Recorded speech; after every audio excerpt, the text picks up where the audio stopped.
This is Dustin Mooney with TechX Cyber. This is the third installment in an educational series. This particular video is about key documentation for a cybersecurity program. I have a quote that I say that says, if you don't document your cybersecurity efforts, it doesn't count. So a big part of doing your due diligence and your due care is following through, making sure that you've implemented cybersecurity best practices. The side tangent to this, or the other half of it, is writing it down. If you have a governing body or a regulatory body above you, or even a third-party information request that may come to you and say, what are you doing about your cybersecurity? Documenting your efforts is really important, and it's really key to being successful. And the other half is that it's really important to knowing where we stand. Writing these things down will help us get a clear picture of what we're currently impacted with, how we're facing it, what the challenges are, and what we're going to do to move forward. So key documentation is very, very important in the cybersecurity journey. And I want to talk about some of the challenges that I have observed with business owners and key stakeholders. So a lot of times they don't know where to start.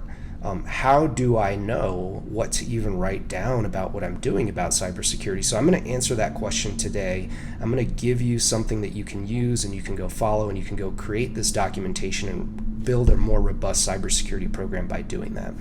So let's go ahead and dive into answering that first question. We're going to use a framework. How do I approach my cybersecurity program? Use a framework. The good news is there's a lot of really smart people out there who have figured out the best way to approach cybersecurity and which cybersecurity best practices should be implemented. And these are all documented in a framework that gives you a guide that you can use to guide your information security program. Now, depending on which regulatory body or if there's any governing bodies over you, you may have to pick the framework that they have assigned. For instance, HIPAA is up here. If you're interacting with any customer electronic records that are related to health information, you are required to follow the HIPAA framework. So we need to go and document how we're addressing all of the controls that are outlined in HIPAA. Now, if you're not, and you just have some customer PII, personally identifiable information, or trade secrets or business secrets that you want to keep secret, and you're going to do your due diligence, you can pick some other frameworks like the NIST cybersecurity framework will fit well across most businesses, or the CIS controls. And within these documents, you're going to see these requirements or these suggestions of things that you may want to consider as a business owner or as somebody who's responsible for protecting the information systems. So you're going to get these recommendations of what we call controls that you'll need to follow and document to, as well as implement, so that you can reduce the risk to your company. So let's talk about, in these documents, there's a lot of overlap. So let's talk about what are some of the key documents that are going to be required from these frameworks. So let's dive into these here. And the first one is a risk assessment.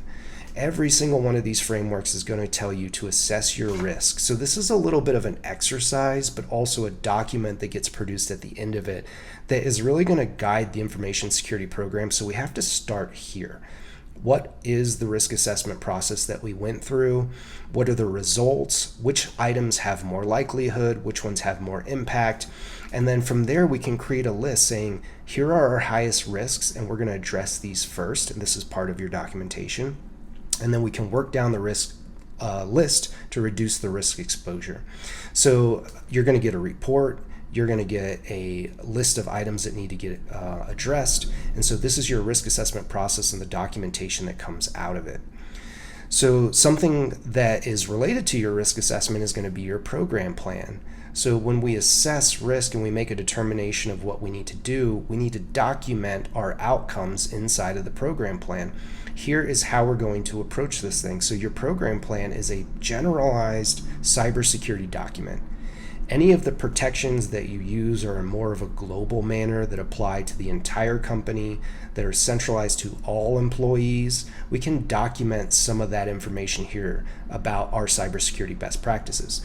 More specific ones will come later, and they'll be a part of the program plan, but in general, this document is mostly about the overall approach to cybersecurity, some discussion about specific global-wide controls that are in place. And so this is going to be the overall arching document that guides your decision-making process for your company when it pertains to cybersecurity. The last one that's going to show up inside of these frameworks is an incident response plan. You are going to be required to develop a plan to respond when an incident happens. And so as we do this, we need to document who is responsible for responding to things. We need to outline the actions that need to be taken, who's going to be taking them, the time frames that it takes to get these things done, as well as following guides that we need to recover and reduce the impact. So this is a big part of the documentation that's required for a cybersecurity program. Now, a little aside here, most of these frameworks are going to require the test of the plan's effectiveness. So do the people who are discussed in the plan know what they're responsible for doing, and can they follow up? And if we go through a test and we go through a check, where can we identify inadequacies or deficiencies so that we can improve the plan? So you have to update the plan after the test. So this is part of your documentation process. Now, as I talked about the security program plan being an overall general document about your cybersecurity policies and how your company is approaching them, now there may be very specific policies and procedures that we need to write for very specific controls. This will absolutely happen. So we can either document them in the security program plan, or we can create our own centralized documented policies and procedures document for cybersecurity. So we want to make something that's centralized. And as we do this, what's going to happen in these frameworks is there's going to be something called a control. Your control is the suggested requirement. For instance, we think that you should consider this particular topic about cybersecurity, so please go right to it, right? So that's the recommendation. So when you're writing to the control and you're documenting how you're addressing this control's requirement, there are 4 things that you want to hit.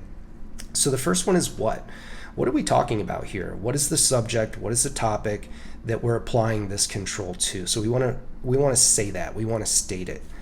And then who? Who's the party that's responsible for meeting this control? Let's say we had a situation where the whole company had to take security awareness training.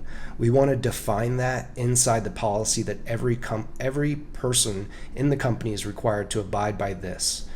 How are they going to do that? What's the nature of the activity that they need to follow to get this policy and procedure addressed? Well, maybe there's a video they need to watch once a year. Maybe there's a training they need to attend, so we need to document what that looks like. And then when? How often do we need to do this? So we've been saying once a year. Some controls are every quarter. Some controls are every day. So we need to document how our approach to some of these controls and how frequently they're going to occur. And when we do this, we're going to be writing strong policies and procedures. Now, I'm giving a little warning here for anybody who's going to attempt to do this. One mistake that happens a lot is that a lot of companies, when they're writing policies and procedures, will simply regurgitate the control requirement. So if the control says you must do this, the company says we are doing that. That's not really a policy and procedure. You need to answer these 4 items and give more detail about what the company's doing. So just a little bit of a warning there. So let's recap.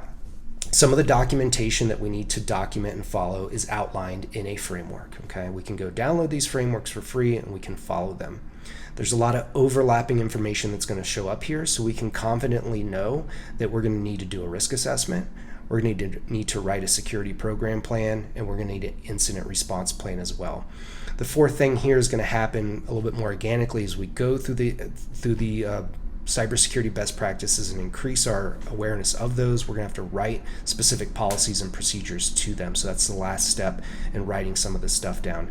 There may be other documents, there may be more responses that we need to build, but for a core cybersecurity program, these are the documents that need to get addressed. Thanks for listening. We'll be back with the 4th series very shortly.